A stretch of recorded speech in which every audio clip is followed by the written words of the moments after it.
Bonjour à tous, alors c'est Maxime, donc on se retrouve aujourd'hui pour une petite vidéo. Donc comme promis, on va nourrir les insectes nourriciers, les élevages nourriciers de mon élevage. Donc ici on a les blattes Red Runner, ça sent très bon, j'adore.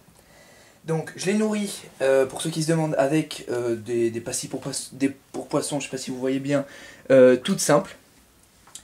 Et de temps en temps, des croquettes pour chiens, bon là j'en ai pas. Des restes de nourriture, donc voilà, je vous montre pour l'instant, des restes de nourriture. Et de la gelée protéinée pour l'hydratation. Donc on va commencer, hop, je vais vous prendre avec moi.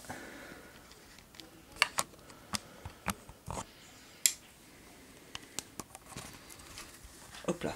Alors, j'espère que vous voyez bien. Ça me paraît pas mal sur le rendu de la caméra. Donc moi en fait je me prends pas la tête, voilà, c'est sur une boîte assez grande, assez haute. Et bon, comme vous pouvez voir, il faut que je nettoie un petit peu, il y a des cadavres un peu partout. Je vais essayer de vous montrer, on va voir ce que ça rend. Voilà, il y a pas mal de blattes, hein, elles sont pas énormes mais c'est déjà pas mal pour commencer. Hop, donc tout simplement, voilà, je me prends pas la tête, je mets quelques pastilles pour poisson un peu partout. Et généralement ça fait pas long feu, hein. Voilà, ça devrait suffire je pense, sachant que je les ai nourris hier.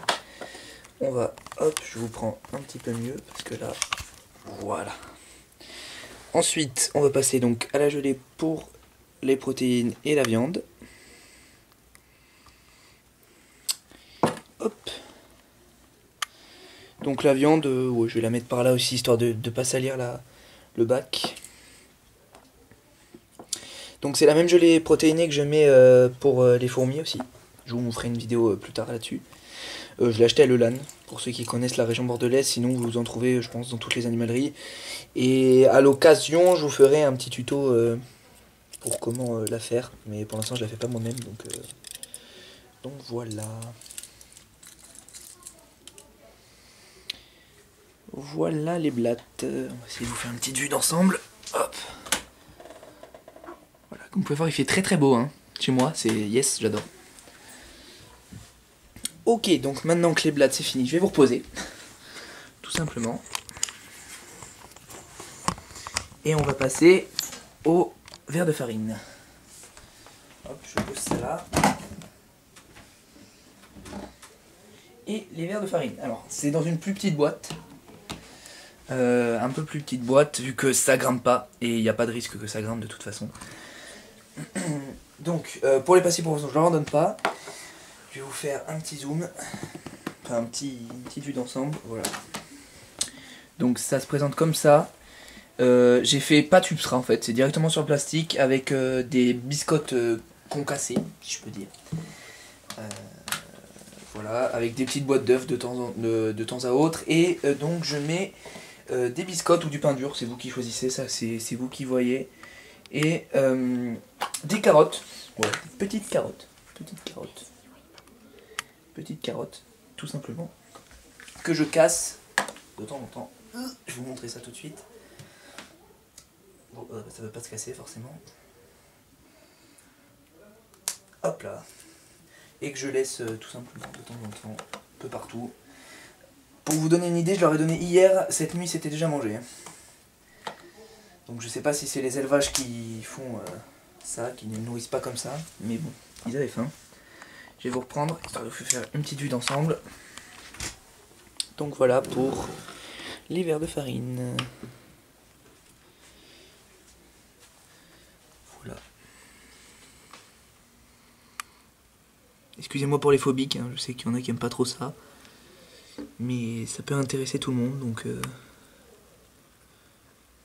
voilà. Donc pour ceux qui se posent la question, n'hésitez pas à me poser si vous avez plus de questions en commentaire, bien sûr j'y répondrai avec plaisir. Et donc pour les verres de farine, la boîte, je sais pas, elle dirait 35 cm de long, hauteur 15. Et voilà, donc avec des biscottes hein, comme concassées tout simplement. Et une petite boîte d'œufs qui était déjà dans la boîte quand je les ai achetés, donc je l'ai laissé.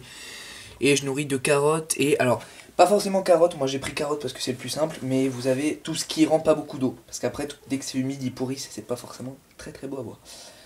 Voilà, et puis même pour eux, pour vous c'est pas forcément rentable parce que quand ils meurent tous c'est pas, voilà, c'est pas cool. Donc voilà, donc après je sais que ça fait des nymphes et des ténébrions, j'en ai déjà eu au tout début de l'élevage. Mais je pense pas en garder beaucoup, je pense que ceux qui vont rester, je les congélerai pour les fourmis. Et puis voilà, donc Casimir en a mangé hier soir. Il était très content, il a beaucoup aimé ça. Première fois qu'il en mangeait, en tout cas chez moi. Mais il a beaucoup aimé, donc j'espère que ça va continuer comme ça. Je vous filmerai une petite vidéo quand il mangera un autre jour, parce que j'ai pas pu filmer pour des raisons d'éclairage. C'était pas très bien. Vu qu'on commence à être en hiver, il fait pas très jour. Oh là là, ils sont déjà sur les carottes quoi. Allez, fais le focus. C'est abusé. Voilà, donc sur ce, j'espère que cette vidéo vous aura plu. Si vous avez d'autres questions, n'hésitez pas à les mettre en commentaire. Et à bientôt pour une prochaine vidéo. Ciao tout le monde.